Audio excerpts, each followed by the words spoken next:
زي الفل. ايه غسلتها تحت الميه؟ يا نهار اسود، انت ازاي تعملي كده؟ تشتغل تاني بعد ما اتغسلت؟ تفتكري باظت؟ تعالي شوفيها بنفسك. خلاص يا بابا، ده انت هيتعمل منك عقايب صغيره. بما اننا زهقانين ما تيجي نتسلى على اختك هنا. ازاي يا زميلي؟ يعني نخليها تعمل لنا شاي، تنزل تجيب لنا حاجه، نضربها على قفاها. بس دي لو قالت لابوك هينفخنا. طب والله عيب عليك انك تقولي كده، احنا قدام ابوك اعقل من اننا نعمل كده. انت متاكد من اللي انت بتقوله ده؟ على فكره قله الثقه دي مش حلوه، انا عمري قلت لك على حاجه وما نفعتش. كتير. طب انا بقى عايزك تثقي فيها المره دي. يا ابني ده انا ما عادش فيا حته سليمه، بقول لك طلعني انا بره الحوار ده. يعني يبقى قدامنا فرصه زي دي ونضيعها. هي اي نعم بتغيظني، بس ابوك ايده تقيله قوي قوي بصراحه. طب يا سيدي خليني وراك للاخر. خدي يا بنتي يا هنا،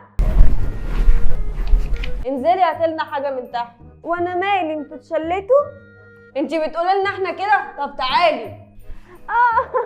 بلاش، افتكري اني قلت لك بلاش. ابوك مش هيبات بره شويه وهتلاقيه جاي. طب والله اما بابا يجي هقول له ان انتوا بتتفقوا عليا. وانا مالي، ما انا بقول له بلاش اهو.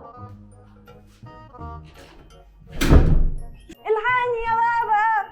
مالك يا حبيبه بابا؟ في حد مزعلك ولا ايه؟ والله ما حدش كلمها، دي لسه صاحيه من النوم. ده انت كداب.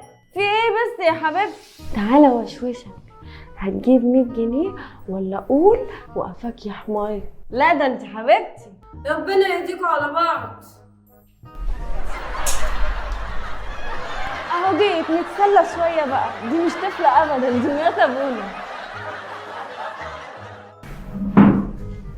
طب سلام دلوقتي. ازيك يا حبيبي، عامل ايه؟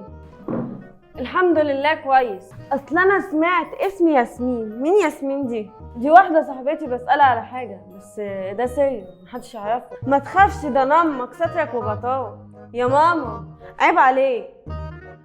كريم قوم اعمل لي كوبايه شاي. خلي اختي تعمل لي. ليه؟ هو انا بقول لك اعمل لي شاي بالياسمين؟ ده انا بقول لك اعمل لي شاي عادي.